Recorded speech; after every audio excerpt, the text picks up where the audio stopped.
আমি নবীজির কদমে সালাম জানাবো।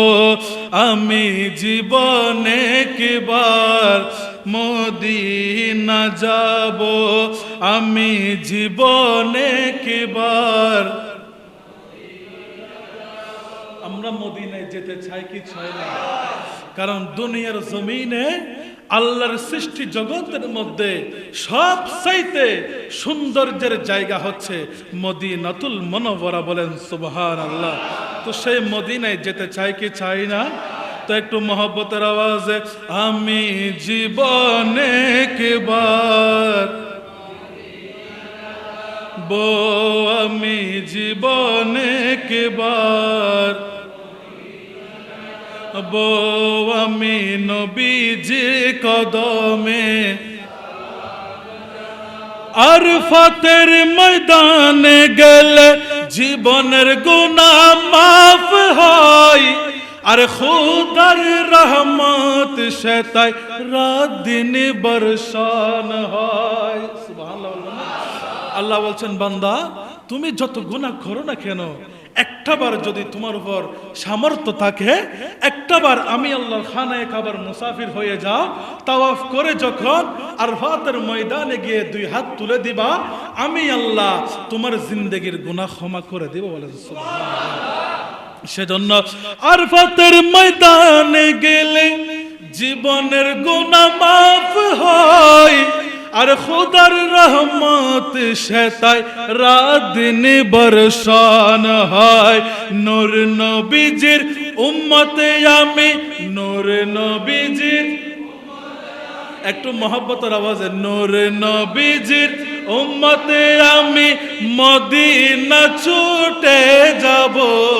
নূর নবীজির উম্মতে আমি মদিনা ছুটে যাব, জীবনে একবার মদিনা আমি নবীজির কদমে নাব, আমি জীবনে একবার। আরে মদিনার যাত্রী আমার, আরে আরজি শুনো না, আরে নবীজির কদমে আমার সালাম পৌঁছাও না। সুবহানাল্লাহ। আরে মদিনার যাত্রী আমার আরজি শুনো না, আরে নবীজির কদমে মোর সালাম পৌঁছাও না। তোমার কাছে আমি নবী জির খুশব পাবো, তোমার কাছে আমি নবী জির খুশব পাবো, জীবনে একবার মদিনা যাব, আমি নবীজির কদমে সালাম জানাবো, সালাম জানাবো, আমি নবীজির কদমে। সবুজ গম্বুজের নিচে আছেন নবীজি, আর আরো আছেন সেতায় আবু বকর সিদ্দিকী। সুবহানাল্লাহ। আমার নবীকে রাজি করাইতে পারলে, আমার নবী বলছেন, তুমি যদি দুনিয়ার জমিনে উম্মত আমি নবীকে রাজি করাইতে পারো, তার ফজিলত কি? বলে আমার সিদ্দিকের দিকে তাকাও। সারাটা জীবন ইয়া নবী ইয়া রাসূলুল্লাহ বলে বলে কাটিয়েছে, আমি নবীর দফতরে এতই কবুল হয়েছে, সিদ্দিককে আমি আমার কদমে কিয়ামত পর্যন্ত নয় জান্নাত পর্যন্ত রেখে দিয়েছি। বলেন সুবহানাল্লাহ। তো সেই সিদ্দিক আকবর যদি আমার নবীর কদমে থাকতে পারে, তো আমি আপনি তো সেই নবীর গোলাম, সেই নবীর আশেক, আমরাও থাকতে চাই কি চাই না? সেজন্য শায়ের বলছে, সবুজ গম্বুজের নিচে আছেন নবীজি, আরে আরো আছেন সেতায় আবু বকর সিদ্দিক। জান্নাতের টুকরায় আমি নামাজ আদায় করিব, জান্নাতের টুকরায় আমি নামাজ আদায় করিব, নবীজির কদমে সালাম জানাবো, আমি নবীজির নাবো, আমি জীবনে কিবার, আরো জোরে, আমি জীবনে কিবার আবো, আমি নবীজির কদমে সালাম জানাবো। একবার বলি না আল্লাহু আকবার, একবার বলি না ইয়া রাসূলুল্লাহ। মন থেকে উচ্চ আওয়াজে চোখ বন্ধ করে এই সময় বর্তমানে লক্ষ লক্ষ হাজিরা আমার আল্লাহর খানায়ে কাবা দেখে দেখে তাওয়াফ করছে। আর 4-5 দিন 6 দিন পরে হজ শুরু হয়ে যাবে। ওই হাজিদের স্মরণে একটাবার চোখ বন্ধ করে মহব্বতে একবার বলি ইয়া রাসূলুল্লাহ, একবার উচ্চ আওয়াজে বলি আল্লাহু আকবার। উপস্থিত হযরত নিয়ামত আলী শাহ জামে মসজিদের সম্মানিত আগত মুসল্লিয়ানে কেরাম ও মুরাব্বিয়ানে আযম, আমার মাইকের আওয়াজ যতটুকু যাচ্ছে তার মধ্যে আমার পর্দানশীন মা ও বোনেরা, মাসকুরাত খাওয়াতিম, সর্বপ্রথম আমার সালাম নিন, আসসালামু আলাইকুম ওয়া রাহমাতুল্লাহি ওয়া বারাকাতুহু। মহান মুনিবের দরবারে লাখো কোটি শুকরিয়া আদায় করছি এই জন্য যে রব্বুল ইজ্জত আমাদেরকে দয়া করে মায়া করে দেখতে দেখতে জিলকদ মাসের আখেরি জুমা, শেষ জুমা আদায় করার তৌফিক দিয়েছেন। এখনো সুস্থ রেখে আল্লাহর ঘর খানায়ে কাবার একটা অংশ মসজিদে বাইতুল্লাহ আল্লাহর ঘরে আসার বসার তৌফিক দান করেছেন। সেই শুকরিয়াতে উচ্চ আওয়াজে সেই রবের প্রেমে একবার বলি আলহামদুলিল্লাহ, আর একটু উচ্চ আওয়াজে বলি আলহামদুলিল্লাহ। সাথে সাথে লাখো কোটি দরুদ শরীফের হাদিয়া নজরানা পেশ করছি ওই নবীর দরবারে। কোন নবীর দরবার? আল্লাহ বলছেন এমন একটা মাস সামনে তোমাদেরকে দিয়েছি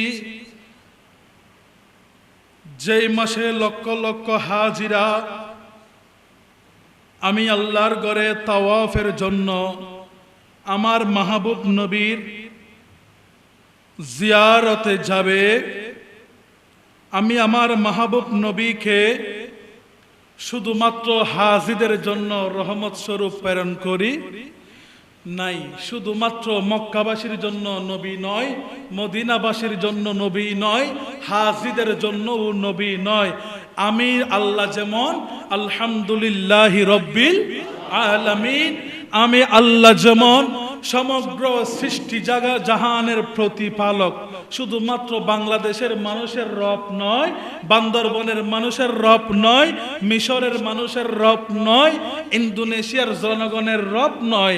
আমি যেই রকম আলহামদুলিল্লাহি রব্বিল আলামিন, আমি যেইভাবে সমগ্র সৃষ্টি জগৎ আলম আরওয়াতের স্রষ্টা হিসাবে যেইভাবে প্রতিপালক, আমার মাহবুব নবীও ঠিক সেই রকম। কি রকম? যদি আমি একজন মানুষ চাই সবাইকে খুশি করা সম্ভব? কখনো সম্ভব নয়। আমার এই মসজিদে যদি মুসল্লি যদি 100 হয়, আমি 100 জনকে খুশি করাইতে পারবো, আমি 50 জনকে খুশি করতে পারবো, 80 জনকে খুশি করাইতে পারবো। আমি একজন, আপনারা 100 জন, আপনারা 100 জন মিলে আমি একজনকে চাইলে কি করতে পারবেন? খুশি করতে পারবেন। কিন্তু আমি একজন চাইলে সবাইকে খুশি করা সম্ভব নয়। কিন্তু আমি আল্লাহ আমার নবীকে ওয়ামা আরসালনাকা ইল্লা রাহমাতাল লিল আলামিন, আমি যেইভাবে রব্বিল আলামিন সমগ্র জাহানের প্রতিপালক হিসাবে সবাইকে রিজিক বন্টন করি, অক্সিজেন বন্টন করি, খাদ্য বন্টন করি, সুস্থতা নিয়ামত বন্টন করি, আমি যেভাবে আল্লাহ যাকে চাই যখন চাই যেইভাবে সকলকে খুশি করতে পারি, ঠিক সেইভাবে ওয়ামা আরসালনাকা ইল্লা রাহমাতাল লিল আলামিন, আমার নবী শুধু হাজীদের খুশি করবে তাই নয়, ইন্দোনেশিয়ার মানুষদেরকে খুশি করবে তাই নয়, বাংলার মানুষকে খুশি করবে তাই নয়, নিয়ামতেল ইশার থেকে যারা যারা হাজী যাবে তাদেরকে খুশি করবে তাই নয়, আমার নবীও আমি আল্লাহর মতো, আমি মালিকের মতো, যখন যাকে যেখানে চাই সমানভাবে সকলকে রহমত বন্টন করার অধিকার রাখে। বলেন সুবহানাল্লাহ। সেই নবীর উম্মত আল্লাহ আমাকে আপনাকে বানিয়েছে, খুশি নাকি বেজার? সেই নবীর উম্মত আল্লাহ আমাদেরকে বানিয়েছেন, সেই শুকরিয়াতে একবার বলি না আলহামদুলিল্লাহ, আর একটু উচ্চ আওয়াজে বলি আলহামদুলিল্লাহ। আজকে দরুদ শরীফ আরেকটা ফজিলত এইভাবে রয়েছে যে 100 বার নয়, 200 বার নয়, 1000 বার নয়, আমার নবী বলছেন যে আমার উম্মত শুধুমাত্র অনলি ওয়ান, শুধুমাত্র একবার, শুধুমাত্র কয়বার? একবার আমি মাহবুব নবীর প্রতি একটা বার দরুদ প্রেরণ করে সাথে সাথে আল্লাহ তার উপর 10টা রহমত নাজিল করে দেয়। কয়টা? এতদিন ফজিলত শুনেছি 100, 200, 1000, আমার নবী বলছে যাও উম্মত তোমার জন্য আরো কমিয়ে দিলাম, শুধুমাত্র কয়টা? শুধু একবার পড়লে কয়টা রহমত নাজিল হয়? 10টা রহমত নাজিল হয়ে যায়। সাহাবে জিজ্ঞেস করে ইয়া রাসূলুল্লাহ শুধুমাত্র 10টা রহমত নাজিল হবে? আমার নবী বলছেন 10টা রহমত নাজিল হবে, সাথে আমার আল্লাহ তার জীবন থেকে 10টা বিপদ দূর করে দিবে। বলেন সুবহানাল্লাহ। বুখারী শরীফের হাদিস। আল্লাহ আমার নবীর উপর লাখো কোটি দরুদ শরীফ প্রেরণ করার তৌফিক দান করবেন, আমিন। এই মিম্বরে এসেছি জানুয়ারি থেকে, দেখতে দেখতে 4-5 মাস চলে গিয়েছে, কিন্তু আমরা সব বয়ান করা হলেও যেই বয়ান, যেই কোরআন সব কিছু পেয়েছি সৃষ্টি জগৎ থেকে আল্লাহ আমাদের জন্য যে নিদর্শন কাবা রেখেছে, সে কাবা শরীফের একটু ইতিহাস জানা দরকার। মানুষ কিভাবে এসেছে, কিভাবে আমরা এত ফজিলত পেয়েছি। আসুন, যেহেতু সামনে মাস আর 2 দিন পর যেহেতু জিলহজ মাস ঢুকবে, হজের মাস ঢুকবে, আসুন আমরা আজকে একটু হজের গুরুত্ব, কাবা শরীফের সৃষ্টি থেকে শেষ পর্যন্ত সূচনার লগ্নে একটু আমরা শ্রবণ করে আসি। এখন আমি যদি কাবা শরীফের ইতিহাস বলি, সেটা গ্রহণযোগ্য হবে না।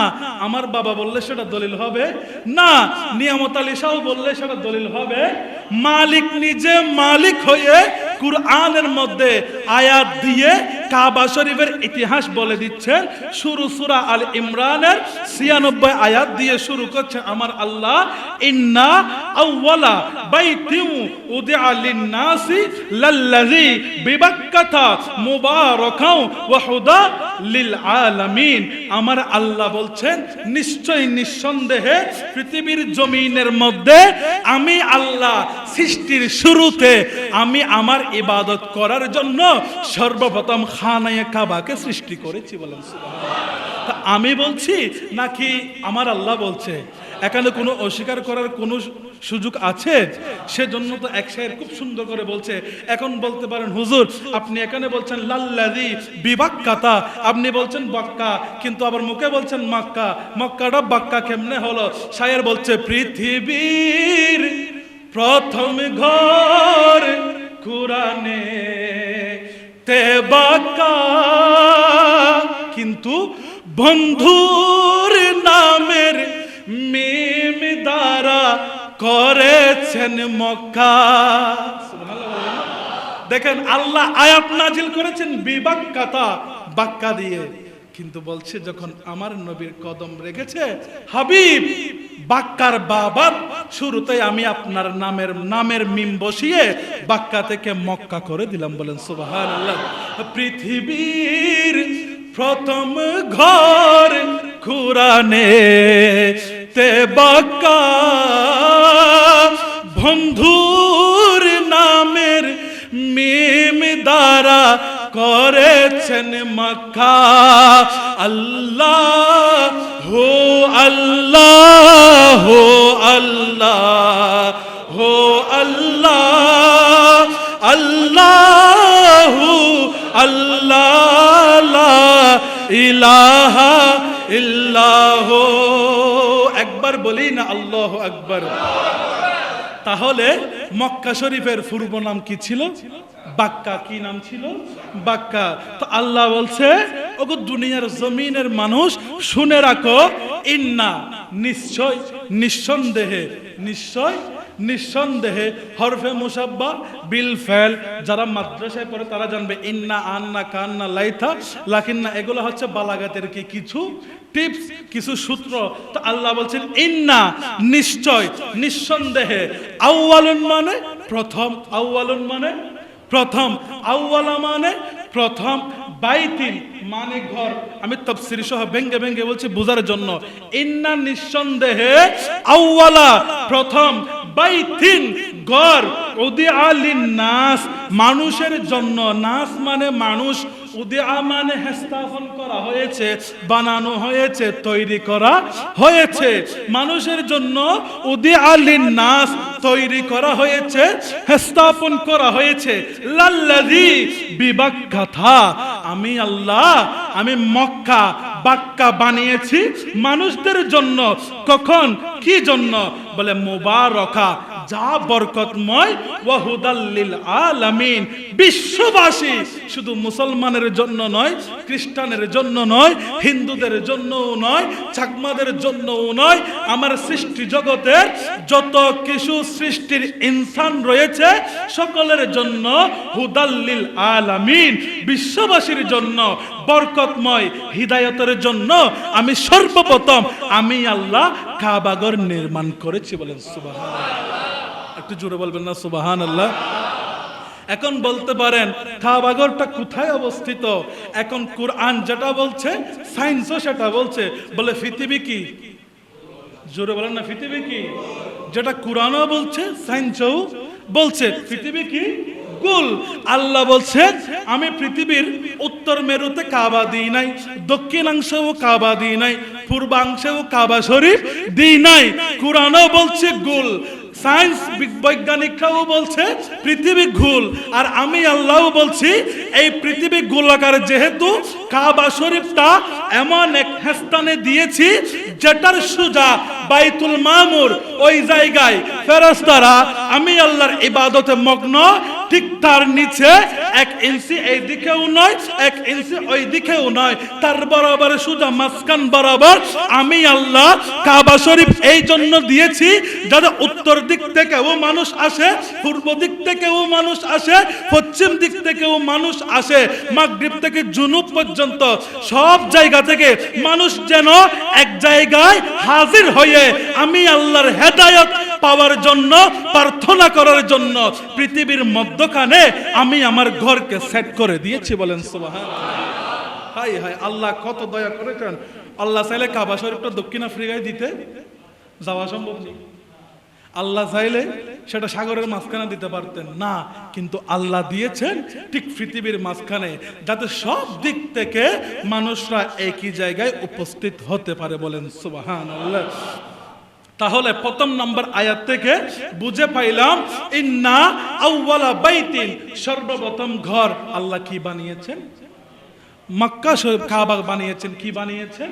কাবা বানিয়েছেন। কি জন্য বানিয়েছেন? এরপরে সূরা আল ইমরানের 97 নম্বর আয়াতের মধ্যে আল্লাহ বলছেন আমি ঘর বানিয়েছি হিদায়াতের জন্য। কি রকম হিদায়াত? বলে হিদায়াত তো পাবা, বরকত পাবা। তো বরকত আসার কিছু কি আছে? রাস্তা। কথা বলে না, বরকত আসার কি আছে? রাস্তা আছে। যেমন আপনারা আমাকে বেতন দিচ্ছেন একটা রাস্তার জন্য, কি আপনাদের এখানে আসতেছি, খেদমত করতেছি, সেজন্য কি দিচ্ছেন? হাদিয়া দিচ্ছেন। তার মানে প্রত্যেক কিছুর কি আছে? পাওয়ার জন্য একটা রাস্তা আছে। আল্লাহ বলছেন বরকত পাওয়ার জন্য আমিও কিছু রাস্তা রেখেছি। তো মালিক কি রাস্তা রেখেছেন? বলে ফিহি আয়াতুন, এবং আমি আমার ঘরের মধ্যে, কাবা শরীফের মধ্যে স্পষ্ট নিদর্শন রেখেছি। সুবহানাল্লাহ বলবেন না? এখন বলতে পারেন স্পষ্ট নিদর্শন বলতে কি?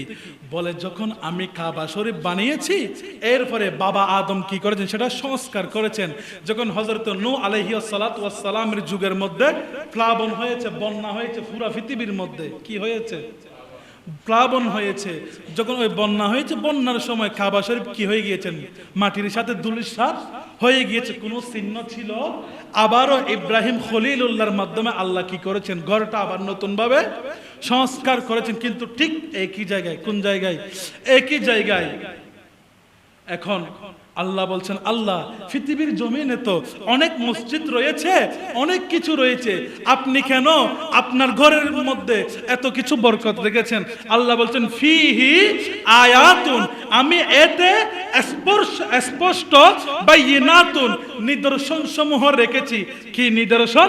বলে মাকামু ইব্রাহিম, বলে আমি যেটা আমার ঘরের মধ্যে সব চাইতে উত্তম নিদর্শন রেখেছি সেটা হচ্ছে মাকামে ইব্রাহিম। বলেন সুবহানাল্লাহ। শুধু তাই নয়, মাকামে ইব্রাহিম একটা নিদর্শন। যখন আমরা কি করি, জমজম কূপের পানি পান করি না, যারা হাজিরা যায়, জমজম কূপ একটা নিদর্শন, রুকনে ইয়ামানি একটা নিদর্শন, সাফা মারওয়া সাই করি, পাহাড়গুলো একটা নিদর্শন, মাকামে ইব্রাহিম একটা নিদর্শন, তায়েফের মাঠ মদিনায় গেলে একটা নিদর্শন, আর ফাতের ময়দানে গেলে একটা নিদর্শন। আমার আল্লাহ বলছেন শুধু মাকামে ইব্রাহিম নয়, আমার ঘরের চারপাশে, হেরেমের চতুর্পাশে যেই দিকে যাও না কেন, আমি আল্লাহ তোমাদের জন্য শুধু রেখেছি বরকত আর বরকত। বলেন সুবহানাল্লাহ। কি রকম বরকত? বলে ওয়ামান দাখালাহু, যারা এতে প্রবেশ করবে, যারা এতে প্রবেশ করবে, কানা আমিনান, তারা সারা জীবনের জন্য নিরাপদ থাকবে। বলেন সুবহানাল্লাহ। এখন বলেন, আল্লাহ এত কিছু নিদর্শন দিয়ে নিরাপদ রেখেছেন, নিদর্শন কি আর কিছু নাই? আল্লাহ বলছেন, তুমি একটু চিন্তা করো। আমরা চিন্তা করলে পৃথিবীর জমিনে সব চাইতে নিদর্শন জায়গা বলতে কি বোঝানো হয়? যখন এই যে কুরবানে যারা চাকরিজীবী আছে, ছুটি পাবো কি পাবো না? আর তো ছুটি নেই, ওনারা তো ছুটি আছে। কুরবানে অনেক যারা চাকরিজীবী কোম্পানিতে চাকরি করে, তারা ছুটি পাবো কি পাবো না? পাবো। তখন আমরা যারা ইয়াংরা আছে, তারা গুগলে সার্চ মারে এই ছুটির মধ্যে কোথাও ঘুরতে যাওয়া যায় কিনা, কোথায় ঘুরতে যাওয়া যায়। তখন গুগল সাজেস্ট করে কক্সবাজার যাও, ওখানে উত্তম নিদর্শন রয়েছে। তো কক্সবাজারে কি নিদর্শন আছে? সাগরের পানি আছে। বলে আরেকটু যদি উত্তম নিদর্শন দেখতে যাও, তাহলে বলে সেন্ট মার্টিন যাও। কি রয়েছে? সমুদ্রের মাঝখানে একটা কি আছে? দ্বীপ আছে। ওইখানে গেলে নীল জলরাশি দেখবা, ওইটা একটা নিদর্শন। যদি বান্দরবানের কথা চলে আসে, বলে এখানে পাহাড় রয়েছে, বড় বড় শৃঙ্গ রয়েছে, ওইখানে গেলে পাহাড় দেখবো, মেঘমালা দেখবো, ওইটা একটা নিদর্শন। যদি বলে রাঙ্গামাটি যাওয়ার জন্য, তখন নিদর্শন আসে কি? আমি লেকও দেখবো, পাহাড়ও দেখবো। যদি বলে ইন্ডিয়ার মধ্যে সপ্ত আশ্চর্যের মধ্যে একটা আশ্চর্য হচ্ছে তাজমহল, বলে ইন্ডিয়ার কথা মনে আসলে তাজমহল নিদর্শন কথা মনে আসে, মিশরের কথা মনে পড়লে পিরামিডের কথা মনে আসে। যখন আপনি মালয়েশিয়ার কথা মনে পড়ে, সুন্দর সুন্দর দ্বীপের কথা, নিদর্শনের কথা মনে আসে। আল্লাহ বলছে, এই নিদর্শনে গেলে কোনো বরকত নাই, এই নিদর্শনে গেলে কোনো সওয়াব নাই, এই নিদর্শনে গেলে নিরাপদ আছে কিনা কোনো গ্যারান্টি নাই। কিন্তু ফিহি আয়াতুন বাইয়িনাতুন মাকামু ইব্রাহিমা ওয়া মান দাখালাহু কানা আমিনা। যদি আমি আল্লাহর যে নিদর্শন আমি আমার হেরেমের চতুর্পাশে রেখেছি, ওয়ামান দাখালাহু, যদি একবার প্রবেশ করে যাও, কানা আমিনা, বলে তোমাদের জন্য দুনিয়াতেও নিরাপদ করে রেখেছি, কাল আখিরাতেও আমি আল্লাহ তোমাদের জন্য নিরাপদ করে দিব। বলেন সুবহানাল্লাহ। এই পৃথিবীর একমাত্র নিরাপদ জায়গা হচ্ছে খানায়ে কাবা। বলেন সুবহানাল্লাহ। এখন আল্লাহ বুঝে পাইলাম, সর্বপ্রথম এখান থেকে পাঁচটা জিনিস আমরা বুঝে পাইলাম। সর্বপ্রথম, আল্লাহ তুমি পৃথিবীর জমিনে ঘর বানিয়েছো, কি ঘর? মক্কা, খানায়ে কাবা। দ্বিতীয় নম্বর, কি জন্য বানিয়েছো? বরকতের জন্য। তৃতীয় নম্বর, কি জন্য বানিয়েছো? হেদায়েতের জন্য। চতুর্থ নম্বর, কাদের জন্য বানিয়েছেন? বলে সমগ্র সৃষ্টির জন্য। চতুর্থ নম্বর, ওইখানে কি রয়েছে? নিদর্শন, মাকামে ইব্রাহিম, রুকনে ইয়ামানি, সাফা মারওয়া, জমজম কূপ রয়েছে। বলে ওইখানে ঢুকলে কি পাওয়া যায়? বলে সারাটা জিন্দেগি নয়, কিয়ামতের মাঠেও নিরাপদ হওয়ার সার্টিফিকেট পাওয়া যায়। বলেন সুবহানাল্লাহ। এই রকম নিরাপদ হওয়ার গ্যারান্টি আর কোথাও আছে? এখন আল্লাহ বলছেন, বান্দা যখন ঢুকে যাবা তোমার কাজ কি, কি জন্য ঢুকবা? দেখেন আল্লাহ বান্দারে কত রকম প্রেম দিয়ে মহব্বত দিয়ে বলছে, ওয়ালিল্লাহি, যখন আমি আল্লাহর নিদর্শনগুলো দেখতে যাবা, কি জন্য দেখতে যাবা, কি উদ্দেশ্যে দেখতে যাবা? আল্লাহ আবারও বলছেন সূরা আলে ইমরানের 97 নম্বর আয়াতে, ওয়ালিল্লাহি, শুধুমাত্র কার জন্য? আল্লাহর জন্য। আলান নাসি হিজ্জুল বাইতি, আমি আল্লাহর জন্য যাবা, সেই জন্য প্রত্যেক সামর্থ্যবানের উপর আমি আল্লাহ একবার হজ করা, হিজ্জুল বাইতি কি করেছি? ফরজ করেছি। সুবহানাল্লাহ বলবেন না? আল্লাহ চাইলে বলতে পারতো, এই যার তো টাকা আছে হজ করবি। আল্লাহ কি এরকম বলেছে? না, আল্লাহ প্রেম নিয়ে, মহব্বত নিয়ে, ভালোবাসা নিয়ে বলছে, বান্দা তুমি হজ করবা, আমার হেরেমের মধ্যে আসবা, কি জন্য জানো নি? তো আল্লাহ কি জন্য বলছে? ওয়ালিল্লাহি, আমি আল্লাহর জন্য। তোমাকে হাজি বলবে, আলহাজ বলবে, তোমাকে হাজি সাহেব বলবে, তোমাকে নামাজি বলবে, মক্কা মুকাররমা ঘুরে এসেছো বিলিয়নপতি বলবে, এই নিয়তে নয়, ওয়ালিল্লাহি, আমি আল্লাহর সন্তুষ্টি, আমার মাহবুব নবীকে রাজি করার নিয়তে যদি আসো, মানিস্তাতা ইলাইহি সাবিলা, আমি আল্লাহর উদ্দেশ্যে যখন, আমি আল্লাহর জন্য সন্তুষ্টির জন্য যখন আমার পথে সফর করে হজ্জের মধ্যে চলে আসবা, এই হজটা সত্যিকারে তোমার কাল কিয়ামতের ময়দানে উপকার দিবে। বলেন সুবহানাল্লাহ।